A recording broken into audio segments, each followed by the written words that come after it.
The security guard at Morrison Industries stepped back as the sleek Lamborghini Huracan rolled up to the main entrance. $3 million of Italian engineering gleamed under the afternoon sun. Behind the wheel sat a woman in a tailored Armani suit, her auburn hair perfectly styled, diamond earrings catching the light. "Ma'am, I'm sorry, but you can't park there," the guard stammered. Natalie Parker removed her designer sunglasses and smiled. "Tell Richard Morrison his daughter is here to see him." The guard's face went pale. Everyone at Morrison Industries knew the story. 5 years ago, Richard Morrison had thrown his own daughter out of the family mansion, calling her worthless, a failure, an embarrassment to the Morrison name. Now she is back. And everything was about to change. I'd love to know which corner of the globe you're watching from, and if this story speaks to you, make sure to subscribe. Tomorrow's video is one you absolutely can't miss. 5 years earlier, the Morrison mansion in Beverly Hills buzzed with tension. Natalie Morrison sat at the mahogany dining table, her economics degree from UCLA fresh in her hand, watching her father pace back and forth like a caged lion. 22 years old, and what do you have to show for it? Richard Morrison's voice boomed through the dining room. His steel-gray eyes, the same eyes that had intimidated Fortune 500 CEOs into submission, now bore into his daughter with disappointment. "Your brother Marcus graduated top of his class from Harvard Business School. Your sister Catherine is already running our European division. And you—" He gestured dismissively at Natalie's degree. "Economics from UCLA, not even Stanford, not even close to the Ivy League." Natalie's mother, Patricia Morrison, sat silently at the head of the table, her perfectly manicured fingers wrapped around a crystal wine glass. She'd learned long ago not to intervene when Richard was in one of his moods. "Dad, UCLA is a great school," Natalie said, trying to keep her voice steady. "And I graduated summa cum laude. My professors said I had real potential in—" "Potential doesn't run a billion-dollar empire," Richard cut her off. "Results do. Marcus closed the Singapore deal last month. Catherine increased European profits by 30%. What have you done?" The question hung in the air like a challenge. Natalie felt her cheeks burn. She'd spent 4 years studying, working part-time jobs despite not needing the money, trying to prove she was more than just another trust fund kid. But in her father's eyes, none of it mattered. "I want to start at the bottom," Natalie said finally. "Work my way up through the company, learn every department, understand how the business really works." Richard laughed, a harsh sound that echoed off the marble walls. "Start at the bottom? You're a Morrison. We don't start at the bottom, we start at the top and stay there." "But I want to earn it." "Earn it?" Richard's voice rose to a roar. "Everything you have, everything you are, you have because of the Morrison name. This house, your education, your clothes, your car, all of it exists because I built something from nothing. Because I earned it. You've never earned a damn thing in your life." Patricia finally spoke, her voice barely above a whisper. "Richard, please, she's our daughter." "Is she?" Richard turned his cold gaze to his wife. "Because our daughter would understand her responsibilities. Our daughter would step up and take her place in the family business. He waved his hand toward Natalie, "this is someone I don't recognize." Natalie felt tears threatening, but she blinked them back. She wouldn't give him the satisfaction. "What if I don't want to work for Morrison Industries? What if I want to build something of my own?" The silence that followed was deafening. Richard's face went through several shades of red before settling on a dangerous calm. "Your own?" His voice was deadly quiet now. "And what exactly would you build? What skills do you have? What connections? What money?" "I have my trust fund." "No," the word was final. "You have nothing. The trust fund was contingent on you joining the family business after graduation. Since you seem to think you're too good for that, consider it revoked." Patricia gasped. Even she hadn't expected this. "Richard, you can't be serious," she said. "I'm absolutely serious." He walked to his desk and pulled out a checkbook. "Here's what I'm going to do, Natalie. I'm going to write you one check, $5,000. That's more than most people your age have ever seen. Take it, leave this house, and go build your empire." His tone was mocking, cruel. "Show me what you can do without the Morrison name protecting you." Show me you're worth something more than the money I've spent raising you." Natalie stared at the check he was writing, her heart pounding. This was it. The moment she'd both dreaded and secretly hoped for.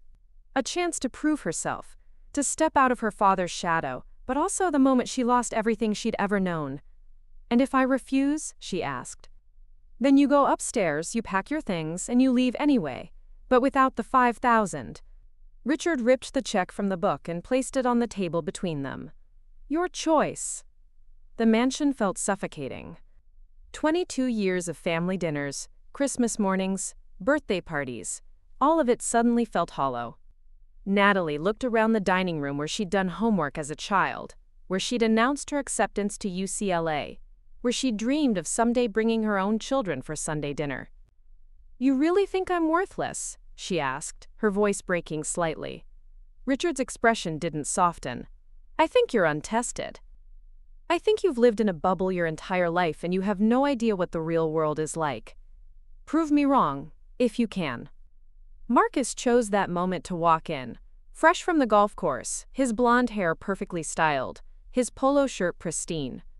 At 26, he embodied everything Richard wanted in an heir: confident, ruthless, hungry for power. "What's all the shouting about?" Marcus asked, then noticed the tension in the room. His eyes fell on the check on the table. "Oh, finally cutting the dead weight loose, Dad?" The casual cruelty in her brother's voice hit Natalie like a physical blow. They'd grown up together, shared secrets, and played together as children. Now he looked at her like she was a stranger. "Marcus," Patricia warned. "What?" We all know Natalie was never going to make it in the business world. She's too soft, too emotional. Remember when she cried because we fired that security guard who was stealing? Marcus shook his head. Better to cut ties now before she embarrasses the family name. That was the moment Natalie's resolve crystallized. Not when her father called her worthless. Not when he revoked her trust fund. But when her own brother wrote her off like a failed investment. She stood up slowly, walked to the table, and picked up the check. $5,000. Her father's idea of a generous severance package for 22 years as his daughter. "You want to know what I can build without the Morrison name?" Natalie said, her voice steady now. "Fine, I'll show you, but when I come back, and I will come back, don't expect me to forgive any of this." Richard crossed his arms. "When you come crawling back, you mean? Give it 6 months. The real world will chew you up and spit you out. You'll be begging me to let you take some entry-level position in the company. We'll see about that." Natalie walked out of the dining room with her head held high. She climbed the marble staircase one last time, went to her childhood bedroom, and packed a single suitcase. She left behind the designer clothes, the jewelry, the laptop her father had bought her for graduation. If she was going to do this, she was going to do it completely on her own. As she came back down the stairs, suitcase in hand, the family had gathered in the foyer. Patricia was crying silently. Marcus looked bored. Catherine, who had apparently been called in from the office, looked concerned but said nothing. And Richard stood with his arms crossed, his face a mask of cold determination. "Last chance, Natalie," he said. "Apologize, accept your place in the family business, and we can pretend this conversation never happened." For a moment, Natalie wavered. It would be so easy to give in, to take the safe path, to become just another Morrison executive with a corner office and a guaranteed future. But then she looked at her father's face and saw no love there, no pride, only the cold calculation of a businessman protecting his assets. "Goodbye, Dad," she said. She walked out the front door of Morrison Mansion and didn't look back. Behind her, she heard the heavy door close with a finality that echoed through her bones. Standing on the circular driveway where she'd learned to ride a bike, where Marcus had taught her to drive, where she'd posed for prom photos, Natalie Morrison felt more alone than she'd ever felt in her life. But she also felt something else. Freedom. A lot of love and effort went into bringing this story to life. If you're enjoying it, we'd be so grateful if you'd subscribe to our channel. Now, back to where we left off.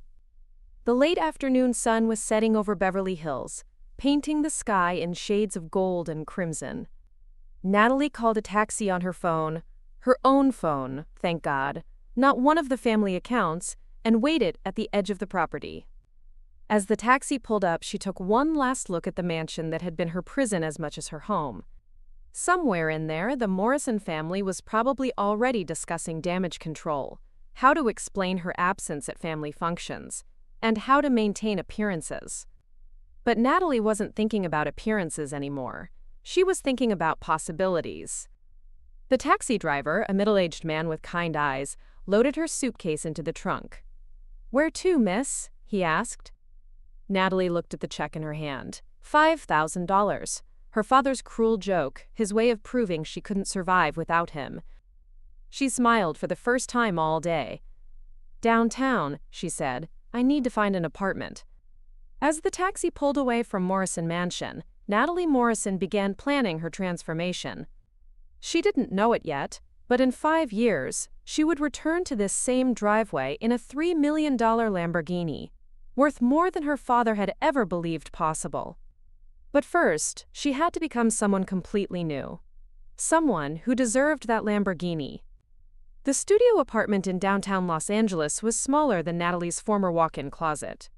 800 square feet of cracked linoleum, peeling wallpaper, and a radiator that clanked like a ghost in chains. The deposit and first month's rent had taken $1,500 of her $5,000, leaving her with enough money to last maybe 3 months, if she was extremely careful. Natalie sat on the second-hand mattress she'd bought from a sketchy furniture store, staring at her laptop screen. She'd been job hunting for 2 weeks with 0 success. Every application asked for experience she didn't have, connections she'd lost, or references she couldn't provide without crawling back to her father. Her phone buzzed with another rejection email. This one was from a marketing firm where she'd interviewed 3 days earlier. "Thank you for your interest, but we've decided to move forward with other candidates." She was about to close the laptop when a video call request popped up. Catherine's name flashed on the screen. Natalie hesitated, then accepted the call. Her sister's face appeared, looking concerned and perfectly put together even at 9 p.m. Behind her, Natalie could see the familiar luxury of Catherine's corner office at Morrison Industries' European headquarters in London. "Natalie, thank God," Catherine said. "I've been trying to reach you for days. Are you okay? Marcus said Dad threw you out, but I couldn't believe." "He did." Natalie's voice was flat. "I'm fine." Catherine studied her sister's face through the screen, taking in the cheap apartment visible in the background. "You don't look fine, you look tired." "I'm job hunting, it's exhausting." "This is insane. Come back home, I'll talk to Dad." "Maybe if you apologize." "I'm not apologizing for wanting to build something of my own." Catherine sighed. "Natalie, be practical. You're a Morrison. We don't struggle. We don't live in places like," she gestured at what she could see of the apartment. "Like that. Just swallow your pride and come home." "Is that what you did? Swallowed your pride?" Catherine's expression hardened.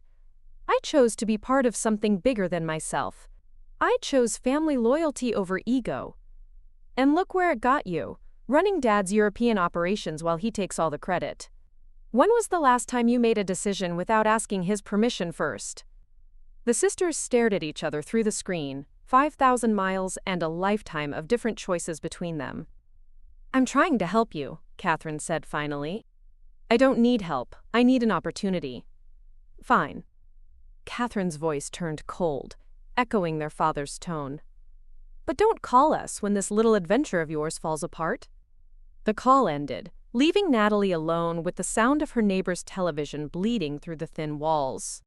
She closed the laptop and lay back on the mattress, staring at the water stain on the ceiling that looked like a deformed butterfly. The next morning brought new humiliation. Natalie stood in line at a coffee shop, counting change to buy a $2 cup of coffee, when she heard familiar laughter behind her. She turned to see Jessica Caldwell, her former roommate from UCLA, walking in with 2 other girls from their old sorority. Jessica spotted her immediately. "Natalie Morrison? Oh my God, what are you doing downtown, slumming it?" The other girls giggled. Natalie forced a smile. "Just exploring different neighborhoods." In those clothes, Jessica looked pointedly at Natalie's discount store jeans and plain t-shirt. "Girl, what happened to your style? You used to be so put together." "People change." "I heard you had some kind of falling out with your family," Jessica said, her voice dripping with fake concern. "Is it true you're living in one of those awful apartment complexes down here?" Natalie felt her cheeks burn. News traveled fast in their social circle. "I'm fine, Jessica." "Of course you are." Jessica's smile was sharp as a knife. "Well, we're meeting for brunch at the Beverly Hills Hotel later. You should join us." "Oh, wait, can you afford it?" The cruel laughter that followed pushed Natalie over the edge. She left without ordering coffee and spent the rest of the day walking the streets of downtown LA, invisible among the crowds of people who had real jobs, real purposes, real lives. That evening, hunger finally drove her to the grocery store. She pushed a cart through the aisles, calculating the cost of every item. Ramen noodles, generic bread, discount peanut butter, the essentials that would keep her alive while she figured out her next move. At the checkout, her card was declined. "I'm sorry, ma'am," the teenage cashier said, looking embarrassed for her. "Do you have another form of payment?" Natalie checked her banking app, her heart sinking. She'd been so focused on rent and basic survival that she'd miscalculated. She had $43 left in her account, and the groceries cost $58. "I'll put some things back," she said quietly, ignoring the impatient sighs from the people behind her in line. She kept the ramen and bread, put back everything else. The total came to $36. As she walked home with her pathetic grocery bag, she passed a newsstand displaying the latest issue of Forbes. Her father's face smiled from the cover, accompanying an article about America's most successful family businesses. The irony wasn't lost on her. Back in her apartment, Natalie sat on her mattress with a bowl of plain ramen noodles and opened her laptop. She'd been thinking about Jessica's words all day, about the cruel laughter, about her sister's disappointment, about her father's prediction that she'd come crawling back in 6 months. Maybe they were right. Maybe she was delusional to think she could make it on her own. Maybe she should just call home, apologize, and accept whatever entry-level position her father offered.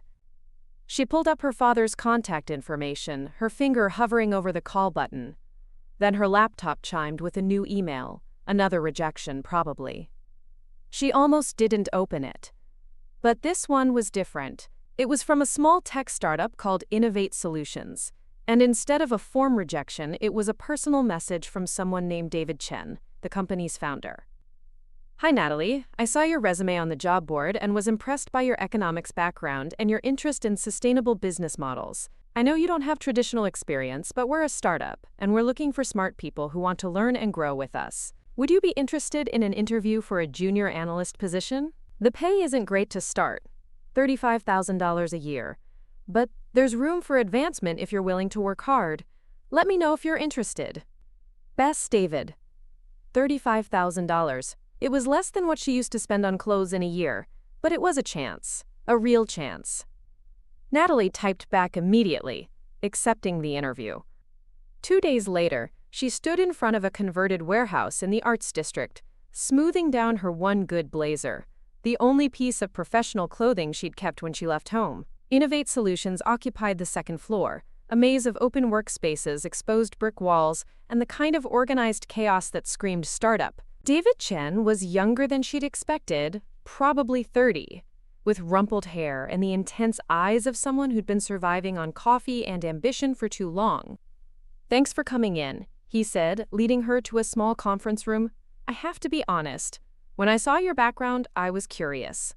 UCLA economics comes from money. What makes someone like you want to work for a 20-person startup that's probably going to fail?" Natalie had prepared for this question, because failing while building something meaningful is better than succeeding at something meaningless. David raised an eyebrow. "That sounds like something someone who's never actually failed would say." "You're right, I've never failed before. But I've also never really tried to build anything before. I want to learn what that feels like." They talked for an hour. David explained that Innovate Solutions developed software for small businesses. Inventory management, customer relationship tools, basic accounting systems. Nothing glamorous, but essential for companies trying to grow. "The work is hard," David warned. "Long hours, constant problem solving, dealing with clients who don't always know what they need. And like I said, the pay is terrible." I'm not here for the money. Right. David studied her for a moment. What happened with your family? I Googled you. Morrison Industries is huge. Why aren't you working there? Natalie took a breath. She could lie, spin some story about wanting to forge her own path. Instead, she told the truth. My father thinks I'm worthless. He threw me out because I wanted to start at the bottom and learn the business, instead of taking a handed-down executive position. He gave me $5,000 and told me to prove him wrong. David was quiet for a long moment. Then he smiled. How much do you have left? About $3,000. And how long do you think that'll last? If I'm extremely careful, maybe 2 months. So you're desperate? I'm motivated. David laughed. Good. Desperation is a powerful motivator. When can you start? Natalie felt something she hadn't felt in weeks. Hope. Tomorrow. As she left the building, Natalie pulled out her phone and called her bank to check her balance. $3,000 and change. Enough to survive while she learned the most valuable lesson of her life, what it really meant to work for something. She didn't know it yet, but this rundown warehouse would be where Natalie Morrison died and Natalie Parker was born, where she'd discover talents she never knew she had, make allies who would change her life, and begin building the empire that would eventually put her behind the wheel of a $3 million Lamborghini. But first, she had to prove she could survive her first day as just another junior analyst, with everything to prove and nothing to lose. 6 months into working at Innovate Solutions, Natalie's alarm went off at 5:30 a.m., just like every other morning. She'd learned to function on 5 hours of sleep, sustained by instant coffee and the kind of determination that only comes from having no safety net. Her apartment looked different now. The mattress had been joined by a small desk she'd found at a thrift store, covered with notebooks full of client analysis, market research, and business projections. The walls were covered with sticky notes, ideas for improving their software, potential client leads, cost-saving strategies. At the office, she was always the first to arrive and the last to leave. While her coworkers grabbed drinks after work, Natalie stayed behind, teaching herself advanced Excel functions, reading industry reports, and cold calling potential clients. You know there's life outside this office, right? Asked Maya Rodriguez, the company's lead developer, as she packed up her laptop at 6 p.m. Maya was brilliant, a Stanford computer science graduate who could have worked anywhere but chose the startup life for the creative freedom. This is my life, Natalie replied, not looking up from her spreadsheet analysis. At least for now. Maya lingered by Natalie's desk. David's not paying you overtime for all these extra hours, you know. I'm not doing it for overtime. I'm doing it because I need to be better than everyone else. Why? Natalie finally looked up. Because I have further to fall. Maya studied her for a moment, then sat down in the empty chair beside Natalie's desk. You know, when David hired you, some of us were skeptical. Rich girl playing at being poor, slumming it until Daddy forgave her and took her back. And now? Now I think you might be the hardest working person in this building, but also maybe the most self-destructive. That weekend, Natalie discovered what would become her secret weapon. She was at a coffee shop, reviewing client files, when she overheard 2 small business owners at the next table complaining about their inventory management system. The software we're using now is garbage, one said. It takes 3 people to update inventory and it still gets everything wrong. Tell me about it. We're hemorrhaging money because we can't track what's actually in stock. Natalie recognized an opportunity. She approached their table with her laptop. Excuse me, I couldn't help but overhear. I work for a company that develops inventory solutions for small businesses. Would you mind if I showed you something? An hour later, she'd given an impromptu demonstration of Innovate Solutions' inventory system and walked away with contact information for both business owners. By Monday morning, she had 2 signed contracts. David was stunned. How did you do that? I listened, Natalie said simply. They told me exactly what they needed. I just connected the dots. Most of our sales team has been trying to land clients like that for months. Most of your sales team doesn't spend their weekends at coffee shops talking to small business owners. This became Natalie's strategy. While other employees networked at industry events, she went where the actual customers were, local business association meetings, chamber of commerce events, even farmers markets where small vendors struggled with point-of-sale systems. She learned to speak their language, understand their pain points, and present solutions in terms they cared about. Time saved, money earned, stress reduced. Within 3 months, she'd brought in more new clients than the rest of the sales team combined. "I'm promoting you," David announced one morning. "Senior Business Development Associate, $45,000 a year, plus commission on new clients." It was the first time Natalie had gotten a raise based purely on her own merit. No family name, no connections, just results. The feeling was intoxicating. But success brought new challenges. Her increased income meant she could afford a better apartment.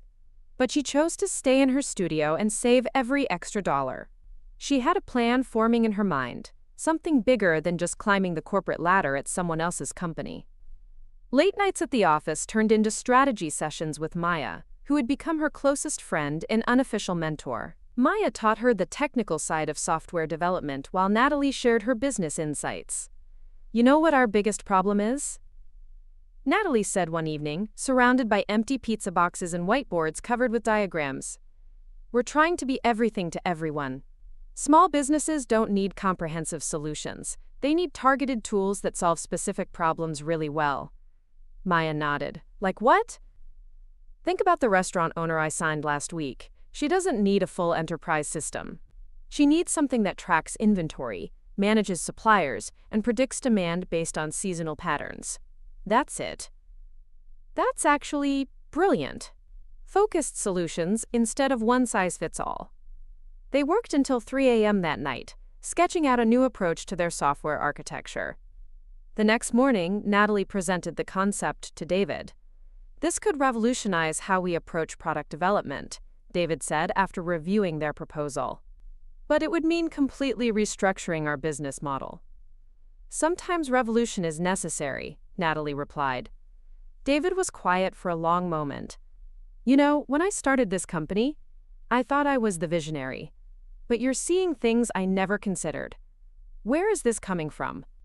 Natalie thought about her father's words from almost a year ago. "Show me what you can build without the Morrison name protecting you."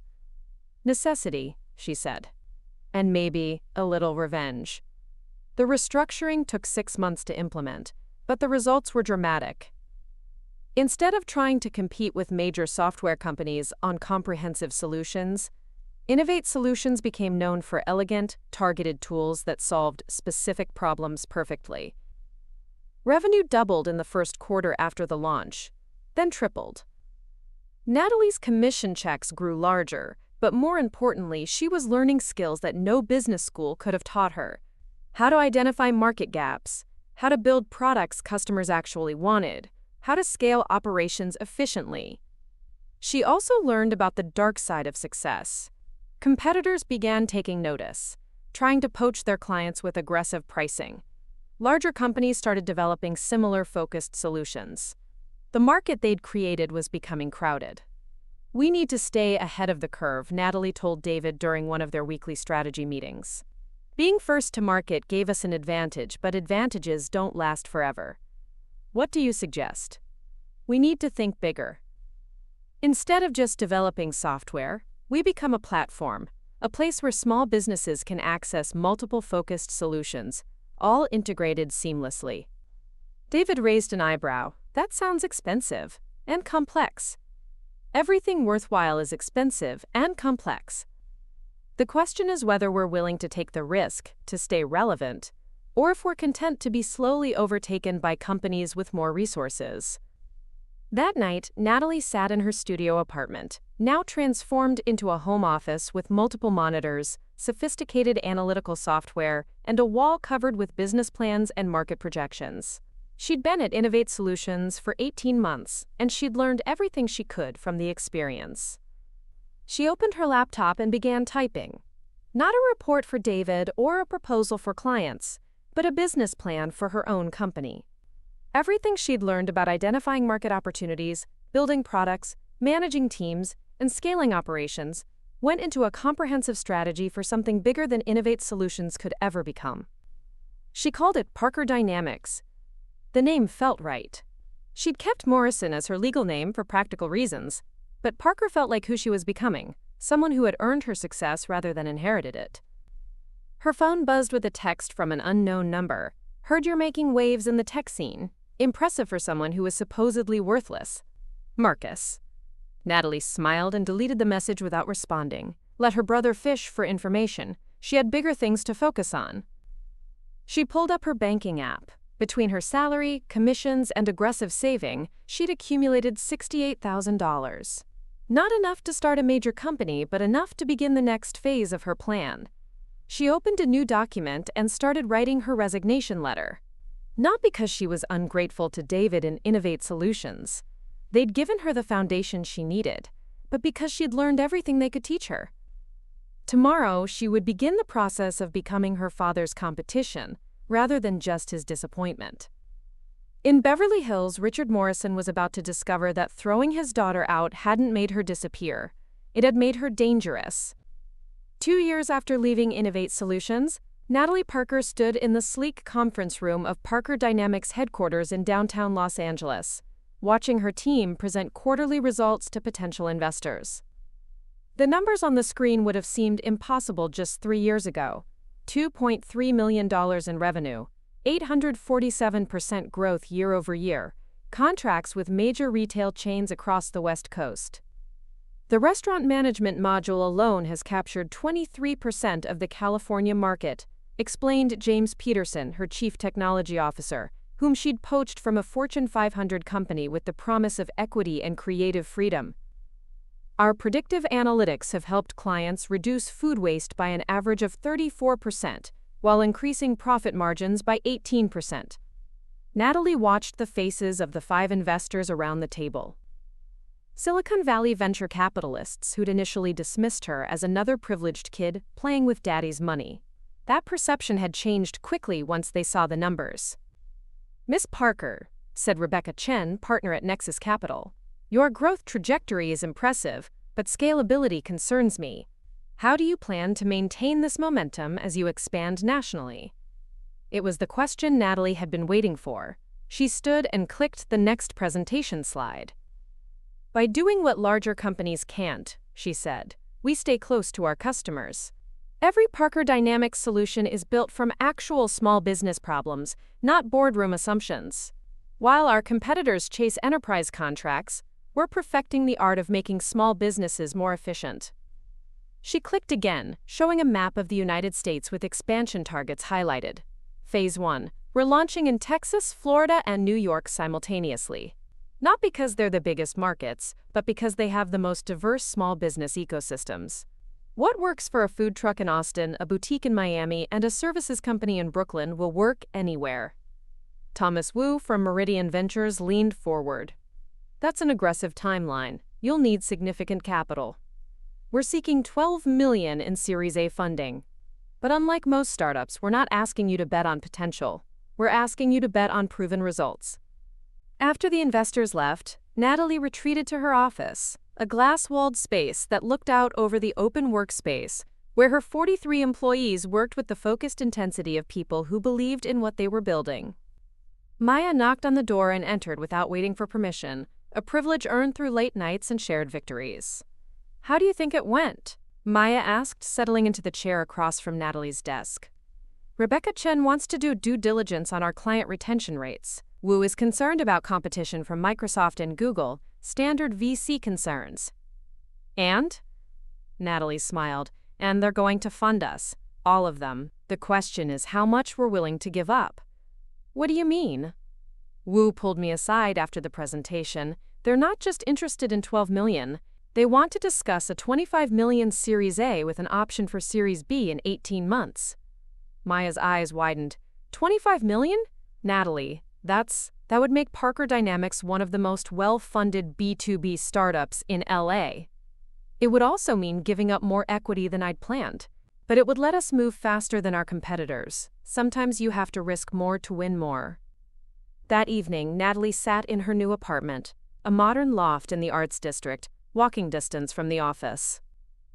It was a far cry from the studio apartment where she'd started, but still modest compared to the Beverly Hills mansion where she'd grown up. She'd learned the difference between spending money on status and investing money in growth.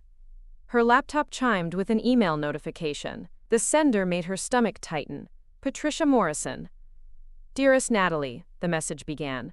I hope this finds you well. I've been following Parker Dynamics in the business journals, and I'm so proud of what you've accomplished. Your father, well, he's been asking about you. Not directly, but I can tell he's curious. Marcus mentioned seeing an article about your company in Forbes. Perhaps it's time to consider reconciliation? Family dinners aren't the same without you. Love, Mother. Natalie stared at the message for a long moment, then deleted it without responding. Reconciliation would come, but on her terms, when she was ready. Her phone rang. The caller ID showed a number she didn't recognize, but something made her answer.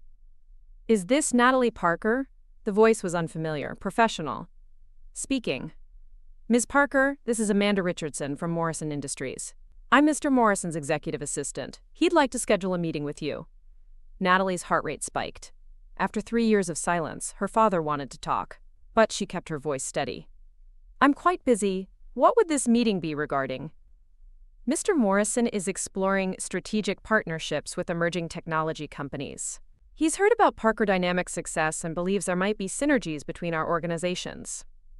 Strategic partnerships, business synergies. Her father wanted to absorb her company into his empire, to prove that even her success was ultimately dependent on him. I appreciate Mr. Morrison's interest, Natalie said carefully, but Parker Dynamics isn't currently looking for partnerships. Ms. Parker, I think you should know that Morrison Industries has significant influence in the markets you're trying to enter. A partnership could be very beneficial for your expansion plans. The implied threat was clear: play ball or face obstacles. Tell Mr. Morrison that if he wants to discuss business, he can call me himself. And remind him that I learned negotiation tactics from watching him. I won't be intimidated into a meeting. She hung up, her hands trembling slightly. The call changed everything.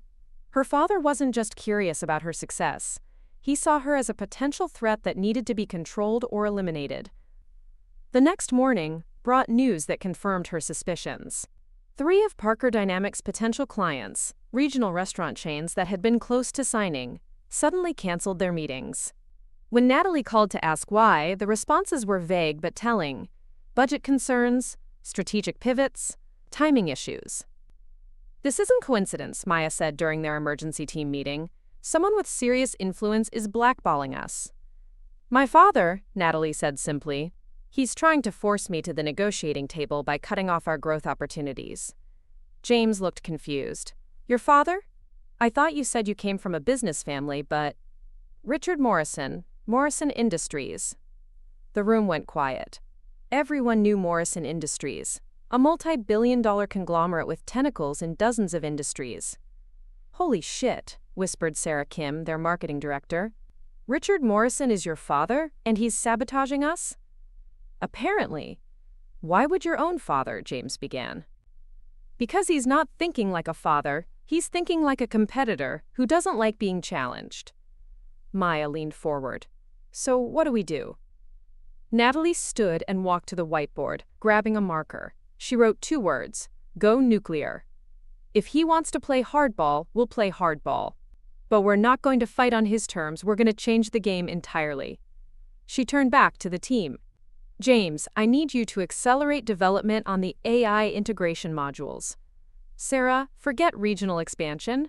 We're going national immediately. Maya, start reaching out to international markets. In Europe, Asia, anywhere Morrison Industries doesn't have direct influence.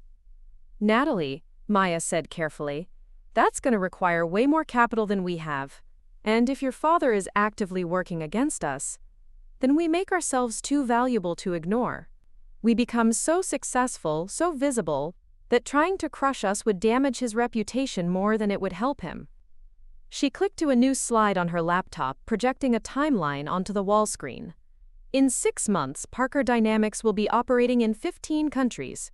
In 12 months, we'll be the dominant small business software platform globally. In 18 months, we'll be worth more than some of Morrison Industries' divisions. The room was silent as the team absorbed the magnitude of what she was proposing. That's incredibly ambitious, James said finally. My father taught me that anything worth doing is worth doing to excess. He also taught me that in business, you either dominate or get dominated. She looked around the room at faces that showed equal parts excitement and terror. So the question is, are you with me? Because if we do this right, in 2 years we won't just be successful, we'll be legendary. And my father will have to acknowledge that throwing me out was the biggest mistake he ever made. One by one, her team nodded their agreement. They were about to take on one of the most powerful business empires in America, led by a woman who'd learned ruthlessness from the man trying to destroy her. Richard Morrison had created his own most dangerous competitor, and she was just getting started. 8 months after going nuclear, Natalie Parker stood on the balcony of her new penthouse office, looking out over downtown Los Angeles as the sun set behind the Hollywood Hills.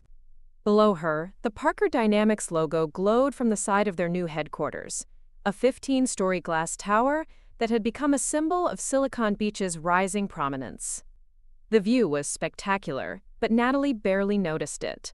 Her attention was focused on the tablet in her hands, displaying real-time metrics from their global operations. Parker Dynamics now operated in 23 countries, processed over $50 million in transactions monthly for their clients, and employed 312 people across 4 continents. The Tokyo launch exceeded projections by 340%, announced Dr. Kenji Tanaka, their newly appointed director of Asian operations, as he entered the office. The former Sony executive had joined Parker Dynamics 3 months ago, drawn by what he called the most innovative approach to business software since cloud computing. And the London office? Natalie asked, not looking up from her tablet. Operational since Monday. Elena says the response from European small businesses has been overwhelming. Apparently, American-style efficiency combined with European-style customer service is exactly what the market wanted. Natalie nodded, making notes. Elena Petrov, their European operations director, was a former McKinsey consultant who'd left a 7-figure salary to bet on Parker Dynamics' vision. She wasn't the only high-profile executive who'd made that choice. What about the AI integration rollout? James says beta testing starts next week. The machine learning algorithms are performing 23% better than projected. Predictive analytics are so accurate that one restaurant client increased profits by 67% just by following the system's recommendations. For the first time all day, Natalie smiled. Schedule a board meeting for Thursday. I want to discuss the Series B funding round. After Kenji left, Natalie walked back to her desk, a sleek glass surface that would have cost more than her first apartment's entire rent. On it lay several documents that would have been unimaginable 3 years ago. Acquisition offers from Google and Microsoft, partnership proposals from Amazon and Oracle, and a personal letter that had arrived that morning via courier. The letter was handwritten on Morrison Industries' letterhead, but the handwriting wasn't her father's. It was Marcus's. Nat, it read, I know you probably don't want to hear from me, but I had to reach out. What you've built is incredible. Dad won't admit it, but you're all anyone talks about in the business world. The board keeps asking when Morrison Industries is going to acquire a tech company to compete with the platforms you're building. Dad's been different since your company started making headlines. Angrier, more paranoid. He had our IT department run a competitive analysis on Parker Dynamics last month. The results weren't pretty for us. Catherine thinks you should know that he's planning something big. Call me if you want details. Despite everything, I'm proud of you. Marcus. Natalie read the letter twice, then locked it in her desk drawer. She'd deal with family complications later. Right now, she had bigger concerns. Her phone buzzed with a call from Maya, who was currently in Singapore overseeing their Southeast Asian expansion. We have a problem, Maya said without preamble. 3 major clients in the Philippines just terminated their contracts. Same story in Thailand and Vietnam. Reasons? Officially, budget constraints. Unofficially, someone offered them better deals to switch to a competing platform. And I mean significantly better deals. Like losing money to steal customers' better deals. Natalie felt a familiar chill. Which platform? Morrison Business Solutions. It launched 2 weeks ago. Apparently, your father decided to enter the small business software market directly. Natalie was quiet for a long moment, processing the implications.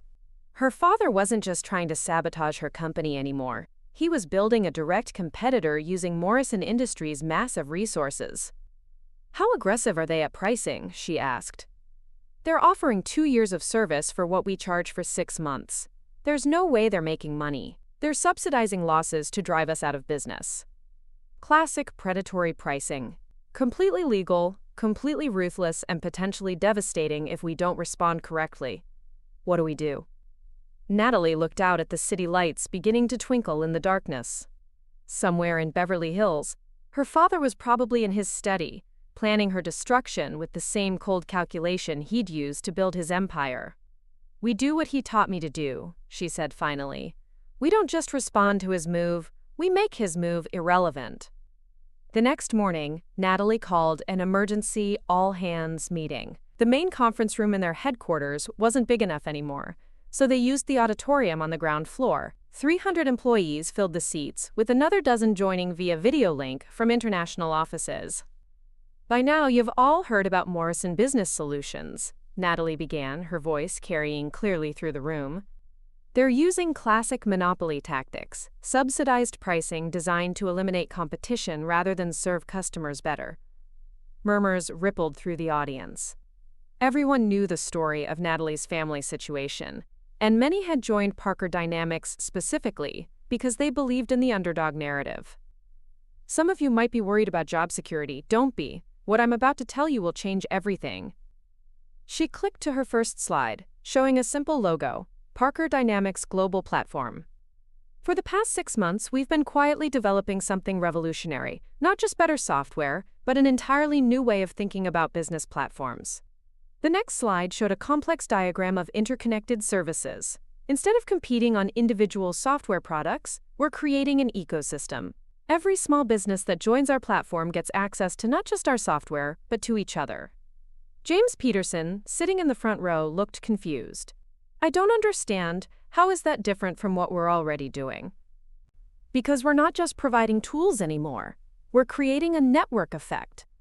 Natalie clicked to the next slide, showing connection maps between businesses. A restaurant using our inventory system can automatically source ingredients from farms using our supply chain software. A retail store can instantly connect with manufacturers using our production planning tools. A service business can find and collaborate with other service providers in our network. The room fell silent as people began to understand the implications. By connecting our clients to each other, we make the entire network more valuable than the sum of its parts. And the more businesses join, the more valuable it becomes for everyone. Morrison Business Solutions can't compete with that, because they don't have our client relationships or our understanding of small business needs. Sarah Kim raised her hand. "But building something like that would require massive computing infrastructure.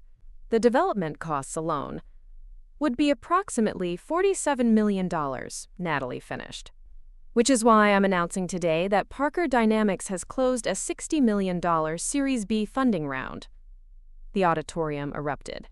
$60 million was more than triple what most industry analysts had predicted they could raise.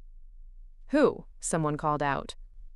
Goldman Sachs led the round, with participation from Andreessen Horowitz, Kleiner Perkins, and Sequoia Capital. The valuation puts Parker Dynamics at $400 million, making us one of the highest-valued B2B platforms in the world. Elena Petrov's voice came through the speakers from the London office. "Natalie, this is incredible, but can we actually deliver on something this ambitious?" "The beta launches in 6 months, full rollout in 12 months. By this time next year, we'll have connected over 100,000 small businesses in a network that generates value for all of them." After the meeting, Natalie returned to her office to find an unexpected visitor waiting, Catherine Morrison, impeccably dressed in a Chanel suit, looking every inch the international business executive she'd become. "Hello, little sister," Catherine said. "Catherine, this is a surprise. I was in town for a board meeting. I thought I'd see how the family revolutionary was doing." They studied each other across the room. 3 years apart had changed them both. Catherine looked more polished but somehow smaller, as if the weight of corporate expectations had compressed her spirit. Natalie looked stronger, more confident, with the bearing of someone who'd built something from nothing. $60 million, Catherine said finally. "Dad's not happy." "I imagine not. He's going to escalate. Morrison Business Solutions is just the beginning." let him escalate. I'm not the same person he threw out 3 years ago. Catherine walked to the window, looking out at the city. No, you're not. You're something he never expected you to become. Which is? Catherine turned back to face her sister. His equal, maybe more than his equal. And that terrifies him. As Catherine left, Natalie realized that the next phase of her journey was about to begin. She'd survived being thrown out, built a successful company, and created an innovation that could reshape entire industries. Now came the real test, direct warfare with the man who'd taught her everything she knew about winning at any cost. But she had advantages he didn't expect. She understood something he'd forgotten in his decades of corporate dominance, that in the modern economy, connection and innovation trump pure financial power. Richard Morrison was about to learn that the daughter he'd called worthless had become the most dangerous competitor he'd ever faced. The war began on a Tuesday morning with a phone call that would change everything. Natalie was reviewing security protocols for the global platform launch when her assistant, Michelle, burst into the office without knocking, something she'd never done in 2 years of working together. Natalie, you need to see the news, now. Michelle turned on the wall-mounted television, switching to CNBC. The headline banner read, Morrison Industries announces hostile takeover bid for Parker Dynamics. The business anchor's voice filled the room. In a shocking development, Morrison Industries has filed paperwork with the SEC indicating their intention to acquire Parker Dynamics for $2.1 billion. The offer represents a significant premium over Parker Dynamics' recent $400 million valuation, but sources close to the company suggest this is an unwelcome advance. Natalie stared at the screen, her mind racing. A hostile takeover. Her father wasn't just trying to compete with her anymore. He was trying to buy her company outright, absorb it into his empire, and eliminate her as an independent threat. Her phone was already ringing. Maya's name flashed on the screen. Are you watching? Maya asked without preamble. I'm watching. This is insane. Can he actually do this? He can try. But Parker Dynamics isn't a public company. He can't just buy shares on the open market. Then how? He'll try to pressure our investors to sell their stakes, make them an offer they can't refuse, or threaten consequences if they don't cooperate. James Peterson appeared in her doorway, his face pale. The phones haven't stopped ringing. Goldman Sachs, Andreessen Horowitz, Kleiner Perkins. All our major investors want emergency meetings. Schedule them, Natalie said, but not here. Somewhere neutral. The Ritz-Carlton downtown, Conference Room A, 2 hours from now. After her team left, Natalie sat alone in her office, staring out at the city. Somewhere in Beverly Hills, her father was probably celebrating what he thought would be his final victory. He'd tried sabotage, direct competition, and predatory pricing. Now he was going nuclear, using his vast resources to simply purchase her life's work. But Richard Morrison had made one crucial miscalculation. He thought his daughter was still the uncertain young woman who'd left his mansion 3 years ago. He didn't understand who she'd become. The meeting at the Ritz-Carlton was tense from the moment Natalie walked into the conference room. 5 of the most powerful venture capitalists in the world sat around the mahogany table, each representing hundreds of millions in potential profit or loss. Rebecca Chen from Nexus Capital spoke first. Natalie, I'll be direct, Morrison's offer is compelling. $2.1 billion represents a 425% return on our investment in less than a year. It's also a complete betrayal of everything we've built together, Natalie replied, taking her seat at the head of the table. When you invested in Parker Dynamics, you weren't just buying shares in a company, you were buying into a vision of transforming how small businesses operate globally. Thomas Wu from Meridian Ventures leaned forward. Visions don't pay dividends, Natalie. Results do. And Richard Morrison has a proven track record of maximizing returns. By destroying innovation and crushing competition, Natalie shot back. How many revolutionary companies has Morrison Industries acquired only to strip them for parts and eliminate their competitive threat? David Goldman from Goldman Sachs, no relation to the investment bank, studied her carefully. What are you proposing as an alternative? Natalie opened her laptop and projected a presentation onto the conference room screen. I'm proposing we accelerate everything. Instead of launching the global platform in 6 months, We launch it in 6 weeks. Instead of connecting 100,000 businesses in the first year, we connect 1 million. The room fell silent. Rebecca Chen looked incredulous. That's impossible. The infrastructure requirements alone are already in place, Natalie interrupted. For the past 3 months, we've been secretly building redundant systems. We have server farms in 12 countries, partnerships with major cloud providers, and AI systems that can handle exponential scaling. She clicked to the next slide, showing projected revenue figures that made everyone in the room sit up straighter. If we execute this acceleration, Parker Dynamics will be generating $500 million in annual revenue by next quarter. By year-end, we'll be worth more than Morrison's acquisition offer. Thomas Wu shook his head. The risk is enormous. If it fails, you can sell to Morrison Industries and still make your 425% return, Natalie said. But if it succeeds, you'll own stakes in a company that revolutionizes global commerce. The upside isn't just financial, it's historical. She stood and walked to the window overlooking downtown LA. My father taught me that in business, you either dominate or get dominated. He thinks he's dominating by trying to buy my company. But there's a third option he never considered. You make domination irrelevant by changing the entire game. David Goldman was the first to speak. What kind of timeline are we talking about? Full global platform launch in 45 days. International rollout complete in 90 days. By Christmas, Parker Dynamics will be operating the largest small business network in human history. And if Morrison Industries tries to sabotage the launch? Natalie smiled, and for the first time, the venture capitalists saw something in her expression that reminded them exactly whose daughter she was. Let them try. I've learned a few things about warfare that my father never taught me. The investors agreed to hold off on Morrison's buyout offer for 90 days, long enough for Natalie to prove her acceleration plan could work. But as she left the meeting, she knew the real battle was just beginning. That evening, she called an emergency meeting with her core team. Maya flew in from Singapore, James canceled his vacation, and Elena connected from London via secure video link. We have 90 days to build something that normally takes 2 years, Natalie announced. Everyone who's not essential to this project needs to be reassigned. I want our best developers working 18-hour days. I want our operations teams sleeping in the office if necessary. Natalie, Maya said carefully, what you're asking for, it could burn out half our workforce. Then we hire more people, double our development teams, triple our operations staff. Money isn't an issue anymore, survival is. James pulled up system architecture diagrams on his laptop.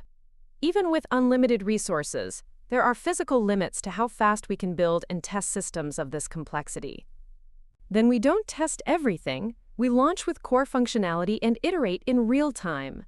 Move fast and fix things, not move fast and break things. Elena's voice came through the speakers from London. What about regulatory approval? Different countries have different requirements for financial platforms. We launch simultaneously in countries with friendly regulatory environments and expand from there. Sometimes you have to ask for forgiveness instead of permission. The room was quiet as the team absorbed the magnitude of what she was proposing. They weren't just racing to beat a competitor anymore. They were racing to prove that innovation could triumph over pure financial power. There's something else, Natalie said. My father isn't just trying to buy Parker Dynamics. He's trying to buy the future of small business technology. If he succeeds, innovation dies. Small businesses get locked into systems designed to maximize Morrison Industries' profits, not their success.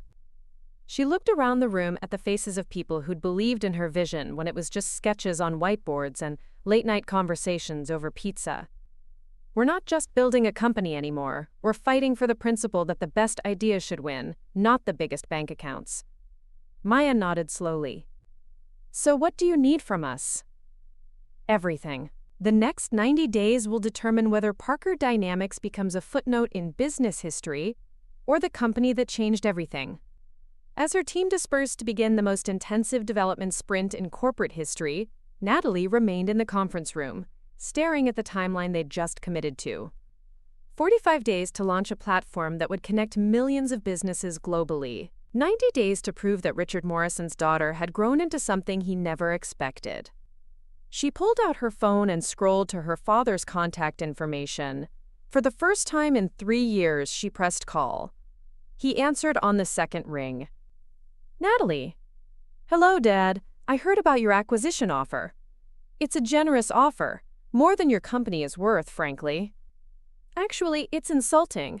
But don't worry. In 90 days, you won't be able to afford us. There was a long pause. When Richard Morrison spoke again, his voice carried a tone she'd never heard before: uncertainty. You can't win this, Natalie. I have resources you can't imagine. You taught me that resources don't matter if you don't know how to use them effectively. You also taught me that the most dangerous opponent is one with nothing left to lose. You have everything to lose now: your company, your reputation, your future. No, Dad, I have everything to gain, and unlike you, I'm not afraid of losing what I've built, because I know I can build it again. She hung up before he could respond. The war between Morrison Industries and Parker Dynamics had officially begun, and for the first time since throwing her out 3 years ago, Richard Morrison wasn't sure he was going to win. 89 days later, Natalie Parker sat in the driver's seat of her new Lamborghini Huracan STO, watching the familiar gates of Morrison Mansion through her rearview mirror. The car had cost $327,000, more than her father had spent on her entire college education, but it wasn't about the money. It was about the statement. Behind her, a convoy of black SUVs carried the board members and investors who'd flown in from around the world for this moment. The final showdown between Morrison Industries and Parker Dynamics was about to unfold where it had all begun, at the family home that had ejected her as worthless. The past 3 months had been a whirlwind that redefined what was possible in business. The global platform had launched exactly 45 days after the hostile takeover announcement, connecting 50,000 businesses on day one. Within 30 days, that number had grown to 200,000. By day 60, it was 800,000 businesses across 47 countries, generating over $2 million in daily transaction fees. The financial press had called it the fastest business platform scale in history. Forbes had put Natalie on their cover with the headline, "The Daughter Who Built an Empire." But the numbers that mattered most to her were the ones her father would understand. Parker Dynamics was now valued at $4.8 billion, making Morrison Industries' $2.1 billion offer look like pocket change. Her phone buzzed with a text from Maya, who was coordinating the media coverage from their headquarters. CNN, BBC, Bloomberg, and CNBC all have crews positioned. The whole world is watching. Natalie smiled and put the car in drive. She'd kept Richard Morrison waiting long enough. The security guard at Morrison Industries' main entrance stepped back in recognition as the Lamborghini approached. Word had spread quickly through the company that the boss's estranged daughter had returned, not as the failure he'd predicted, but as the CEO of their biggest competitor. "Miss Parker," the guard stammered, "Mr. Morrison is expecting you in the executive conference room." "Tell him I'll be there shortly," Natalie replied, removing her designer sunglasses. "I want to see the building first." She walked through the marble lobby where she'd played as a child while her father worked late into the evening. The Morrison Industries logo dominated the wall, the same logo that had been her prison and her motivation for the past 4 years. Now she saw it differently, not as a symbol of family legacy, but as a monument to old ways of thinking that were about to become obsolete. Employees whispered as she passed, recognizing her from the magazine covers and business news segments. Some looked curious, others nervous. They all knew that whatever happened in the next hour would determine their company's future. The elevator ride to the 50th floor felt both eternal and instant. When the doors opened, she found herself face to face with her past. Family photos lining the hallway, awards and accolades celebrating Morrison Industries' dominance, and at the end of the hall, the conference room where her father had made the decisions that shaped entire industries. Richard Morrison stood at the head of the conference table, looking older than she remembered. His steel gray hair had more silver now, and the lines around his eyes spoke of sleepless nights and stress she'd never seen him display before. Beside him sat Morrison Industries' executive team and their legal counsel. Across the table, her own team had already taken their positions. Maya, James, Elena via video link, and the venture capitalists who'd bet their careers on her vision. "Natalie," her father said, his voice carefully controlled, "you're late. Traffic was terrible. You know how LA is." She took her seat at the opposite end of the table, directly facing the man who'd called her worthless and thrown her out with $5,000. "I assume you're here to discuss terms for selling Parker Dynamics to Morrison Industries," Richard continued. "Actually, I'm here to discuss terms for Morrison Industries' surrender." The room fell silent. Richard's lawyers shifted uncomfortably, while Natalie's team maintained poker faces they'd practiced for weeks. "Surrender?"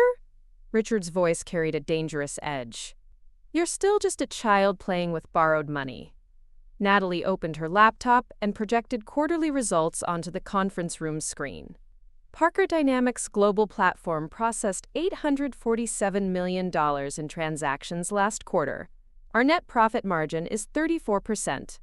We're operating in 62 countries with zero debt and $200 million in cash reserves. She clicked to the next slide. Morrison Business Solutions, your direct competitor to our platform, has lost $89 million in the same period. Your predatory pricing strategy has failed because you were competing on price while we were creating actual value. Richard's face reddened, but he maintained his composure. Short-term losses for long-term market dominance. Standard business strategy. Except you're not achieving market dominance. You're hemorrhaging customers to our platform because small businesses don't just want cheaper software. They want to be part of a network that helps them grow. Maya leaned forward. "Mr. Morrison, in the past 90 days, 12,000 businesses have left Morrison Business Solutions to join our platform. Meanwhile, only 47 businesses have moved in the opposite direction." "Those numbers can change quickly," Richard replied, but his voice lacked its usual confidence. "They can," Natalie agreed.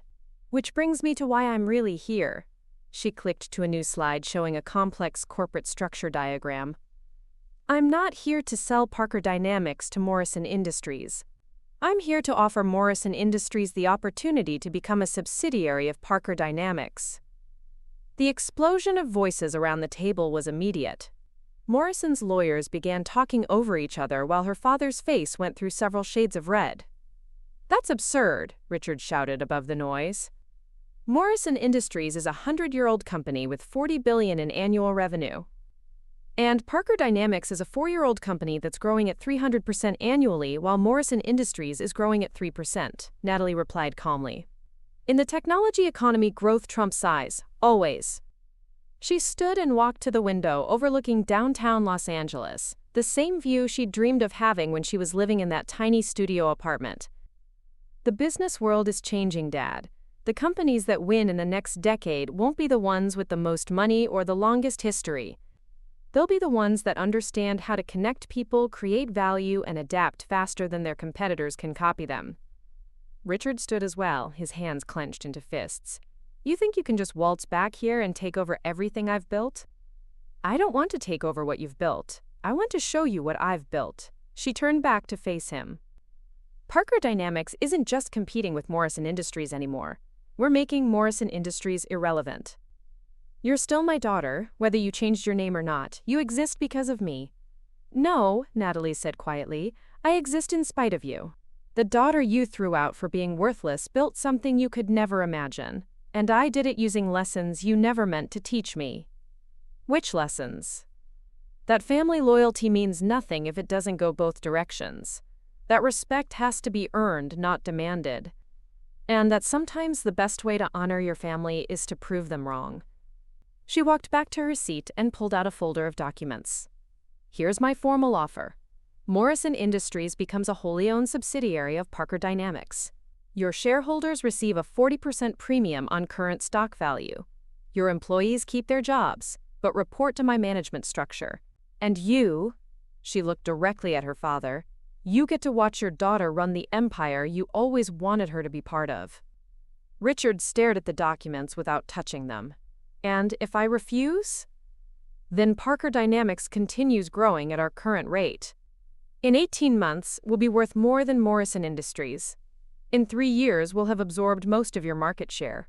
In 5 years, Morrison Industries will be a regional player struggling to compete with global platforms you don't understand. She leaned forward, her voice soft but implacable. You taught me that in business you either dominate or get dominated. Congratulations, Dad. You created your own domination. The silence in the room stretched for what felt like hours. Finally, Richard Morrison, the man who'd built an empire through ruthless determination and never shown weakness to anyone, sat down heavily in his chair. How long do I have to consider this? The offer expires when I walk out of this building, which will be in exactly 10 minutes. Richard looked around the table at his executives, his lawyers, his life's work. Then he looked at his daughter. No longer the uncertain young woman he'd dismissed, but a force of nature who'd learned to channel his own ruthlessness toward purposes he'd never imagined. You really did it, he said finally. You built an empire. I built something better than an empire, Dad. I built a platform that makes other people successful. That's more valuable than owning them. Richard Morrison reached for the documents and signed his name in 3 places. When he finished, he looked up at the daughter who'd just acquired his life's work. I was wrong about you, he said. You were never worthless. I know, Natalie replied, but thank you for throwing me out anyway. If you hadn't, I never would have discovered what I was actually worth. As she walked out of Morrison Industries for the last time as an outsider and the first time as its owner, Natalie reflected on the journey that had brought her here. 4 years ago, she'd been a scared young woman with a useless degree and $5,000. Today, she was the CEO of a $4.8 billion company that was reshaping global commerce. The Lamborghini started with a roar that echoed off the parking garage walls. As she drove away from the building that now belonged to her, Natalie allowed herself a moment of satisfaction. She'd proven that her father was wrong about her being worthless. But more importantly, she'd proven that sometimes the best revenge is building something so magnificent that your enemies have no choice but to surrender, and thank you for the privilege of joining what you've created.